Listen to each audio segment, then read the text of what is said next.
Good evening and welcome to the Channel Studios here in London with your international news around the world in 5. A first round of talks between the foreign ministers of Russia and Ukraine has failed to yield progress on a ceasefire. Speaking after the meeting in Turkey, Dmytro Kuleba said that the demands his Russian counterpart Sergei Lavrov had made amounted to a surrender. Mr. Lavrov, meanwhile, said his country's military operation was going to plan. Meanwhile, footage has emerged purportedly showing the huge convoy of tanks approaching the capital Kyiv being bombed by Ukrainian shells and missiles.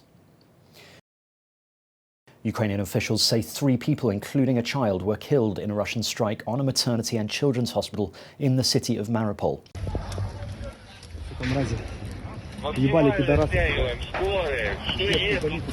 President Volodymyr Zelensky said people were trapped under the wreckage and called the attack a war crime. He also posted footage apparently from inside the hospital, which appeared badly damaged.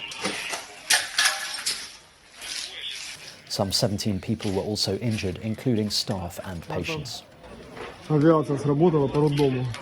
Ukrainian refugees who have passports or ID cards will be able to apply for UK visas online from Tuesday. The Home Secretary said the move had been done with the approval of the security services. It will only apply to people applying under the scheme where they can join family members already in the UK.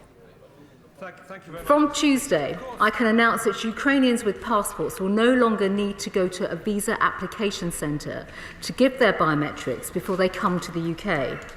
Instead, once their application has been considered and appropriate checks completed, they will receive direct notification that they are eligible for the scheme and can come to the UK. South Korea has chosen a conservative opposition candidate, Yoon Suk-yeol, as the country's next president following a tightly contested race. 국민의 안전과 재산.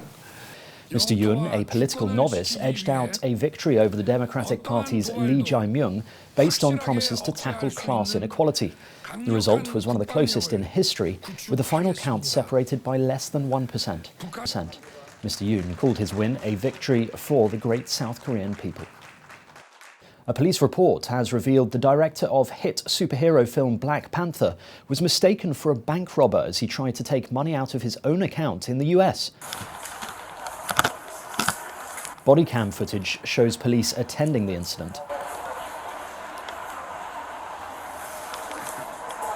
Hey, sir. Ryan Coogler was trying to withdraw $12,000 from the Atlanta bank in January. Put your hand behind your back. No, back. Got it.